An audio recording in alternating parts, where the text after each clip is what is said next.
हरे कृष्णा। साष्टांग प्रणाम। प्रिय भक्तों, जैसा कि हम अपनी श्रीमद् भगवद गीता यथारूप भूमिका कर रहे थे, हमने अपनी भूमिका को अब समाप्त कर दिया है। अब हम आज से अध्याय 1 की शुरुआत करते हैं। अध्याय 1 में कुरुक्षेत्र के युद्ध स्थल में सैन्य निरीक्षण के बारे में अर्जुन जी के बारे में बताया गया कि वो किस प्रकार से कितने अपनी लाइफ की परेशानी में थे। वे शोक में थे, करुणा में थे, विषाद में थे। तो उनके बारे में बताया गया है। शक्तिशाली योद्धा अर्जुन युद्धाभिमुख विपक्षी सेनाओं में अपने निकट संबंधियों, शिक्षकों तथा मित्रों को युद्ध में अपना अपना जीवन उत्सर्ग करने के लिए उद्यत देखते हैं। वे शोक तथा करुणा से अभिभूत होकर शक्ति खो देते हैं और उनका जो मन है वो मोहग्रस्त हो जाता है और वे युद्ध करने के अपने संकल्प का त्याग करते हैं। तो हमें प्रथम अध्याय में यही बताया जाएगा कि किस प्रकार वो अपने युद्ध जो उनका धर्म था करना, उससे वो विमुख हो गए थे, युद्ध करने से वो मना कर रहे थे और वो अपना कर्तव्य था उसको त्याग दिया था। किसके कारण? मोह के कारण, शोक के कारण, करुणा के कारण, कि वह उनके सगे संबंधी थे जिनके साथ उनका युद्ध होना है। अध्याय 1। अथ प्रथमो अध्याय। कुरुक्षेत्र के युद्ध स्थल में सैन्य निरीक्षण। धृतराष्ट्र उवाच धर्म क्षेत्रे कुरुक्षेत्रे समवेतायुयुत्सवा मामका पांडवाश्चैव किम कुर्वत संजय। अध्याय 1 श्लोक 1 अर्थात इस प्रकार से होता है। धृतराष्ट्र ने कहा, हे संजय, धर्म भूमि कुरुक्षेत्र में युद्ध की इच्छा से एकत्र हुए मेरे तथा पांडु के पुत्रों ने क्या किया। तो तात्पर्य इस प्रकार से होता है। भगवत गीता एक बहुपठित आस्तिक विज्ञान है, यानी श्रीमद् भगवत गीता आस्तिक है। वो नास्तिक जो व्यक्ति हैं वो श्रीमद् भगवत गीता को नहीं समझ सकते। श्रीमद् भगवत गीता ऐसा जो ग्रंथ है, विज्ञान है, जो भगवत भक्ति के ही निमित्त है और आस्तिक विज्ञान है जो गीता महात्म्य में सार रूप में दिया गया है। इसमें यही उल्लेख है कि मनुष्य को चाहिए कि वह श्री कृष्ण के भक्त की सहायता से संवीक्षण करते हुए भगवत गीता का अध्ययन करे और स्वार्थ प्रेरित हुए व्याख्याओं के बिना उन्हें समझने का प्रयास करे। अर्जुन जी ने जिस प्रकार साक्षात भगवान श्री कृष्ण जी से भगवत गीता सुनी, उनका उपदेश ग्रहण किया, इसी प्रकार की स्पष्ट अनुभूति का उदाहरण श्रीमद् भगवत गीता में ही है।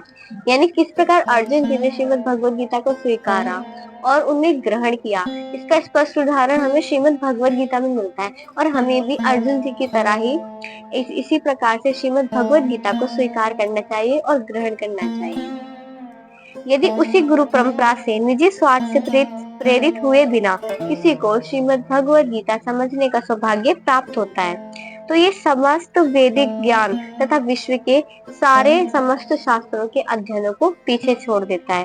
पाठक को भगवत गीता में न केवल अन्य शास्त्रों की सभी बातें मिलती हैं, अपितु ऐसी भी बातें हैं श्रीमद् भगवत गीता में जो अन्यत्र कहीं भी नहीं है।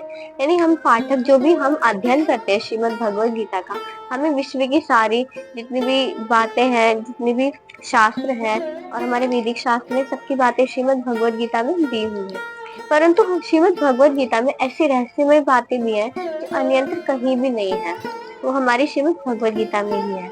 और स्वयं भगवान श्री कृष्ण द्वारा साक्षात उच्चरित होने के कारण ये पूर्ण नास्तिक विज्ञान है, क्योंकि भगवान कृष्ण जो साक्षात पूर्ण पुरुषोत्तम भगवान है, उन्होंने इसको उच्चरित किया साक्षात भगवान ने, इसलिए ये पूर्ण आस्तिक विज्ञान है, क्योंकि ये भगवान के मुख से निकली है वाणी। महाभारत में वर्णित धृतराष्ट्र तथा संजय की वार्ताएं इस महान दर्शन के मूल सिद्धांत का कार्य करती हैं। ये जो वार्ताएं हैं ये महाभारत का ही एक अंश है। महाभारत में टोटल 1,00,000 श्लोक हैं। उन 1,00,000 श्लोकों में से जो इम्पोर्टेंट हमारे आते हैं वो 700 श्लोक आते हैं जो श्रीमद् भगवद गीता में है। तो माना जाता है कि इस दर्शन की प्रस्तुति कुरुक्षेत्र के युद्ध स्थल में हुई थी। यानी ये जो दर्शन है, ये जो युद्ध है, ये कुरुक्षेत्र के युद्ध स्थल में हुआ था, जो वैदिक युग से ही पवित्र तीर्थ स्थल माना गया है। इसका प्रवचन भगवान द्वारा मानव जाति के पथ प्रदर्शन के हेतु इस श्लोक में जप किया गया जब वह स्वयं इस श्लोक में उपस्थित थे।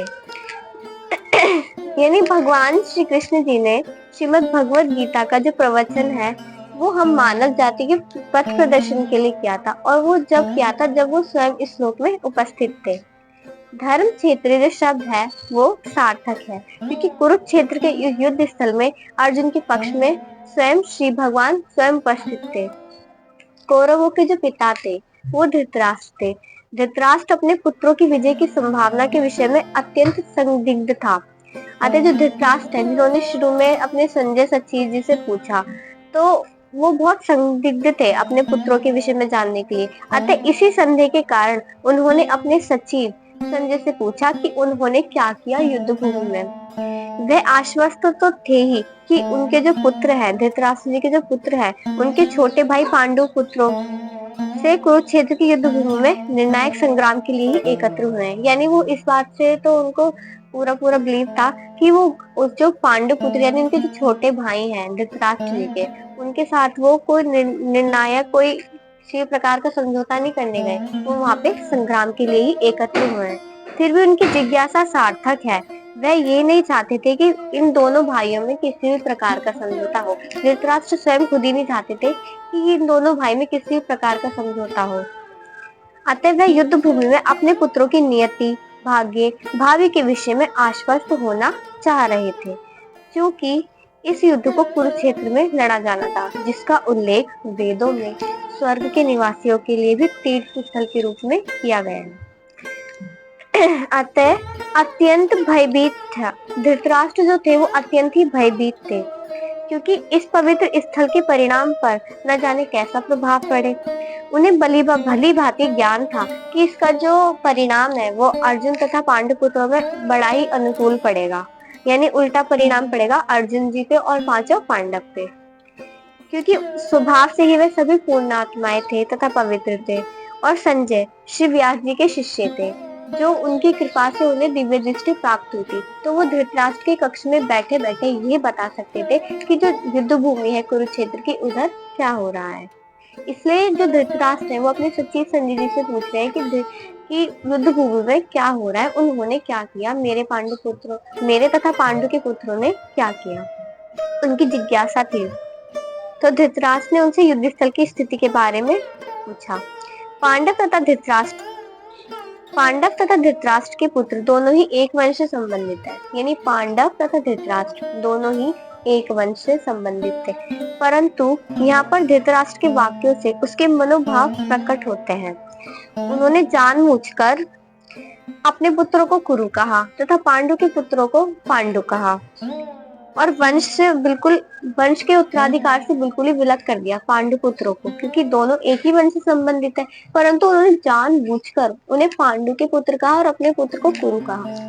तो इनसे उनके मनोभाव प्रकट होते हैं। इस तरह पांडु के पुत्रों अर्थात अपने भतीजे के साथ धृतराष्ट्र की विशिष्ट मनस्थिति समझी जा सकती है।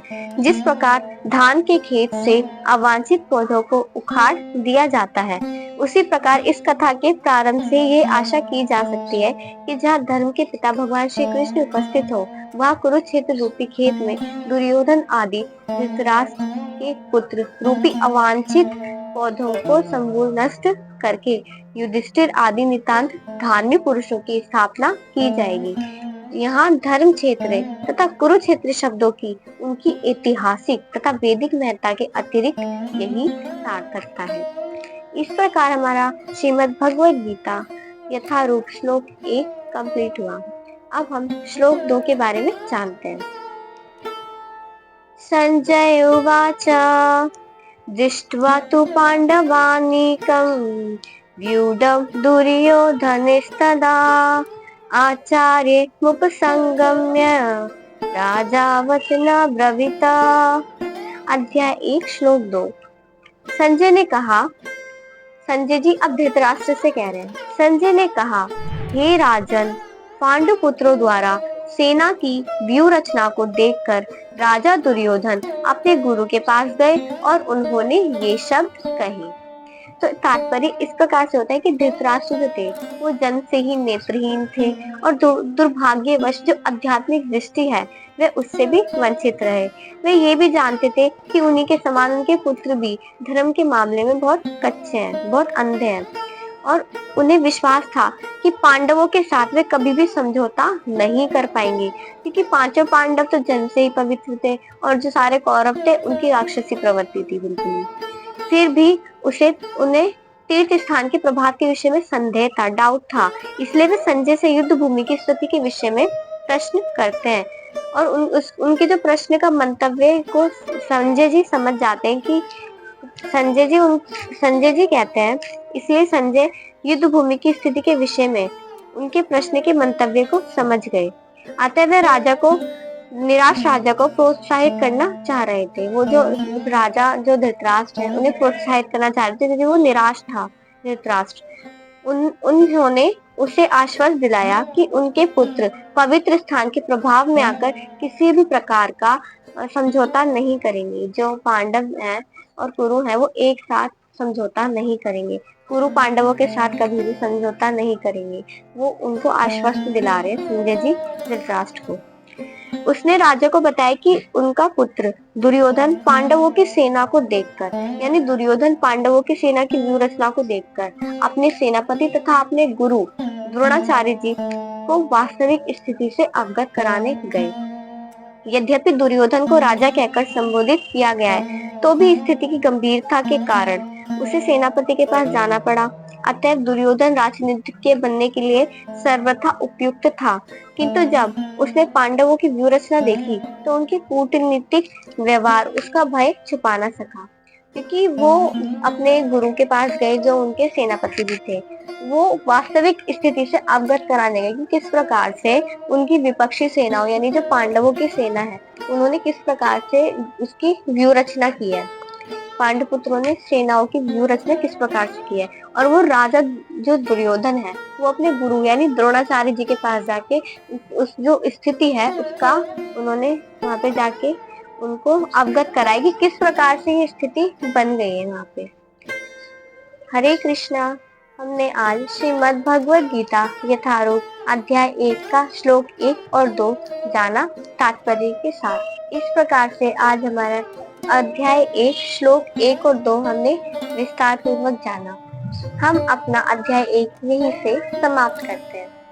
हरे कृष्णा कृष्णा कृष्णा हरे हरे, हरे राम राम राम हरे हरे। साष्टांग प्रणाम।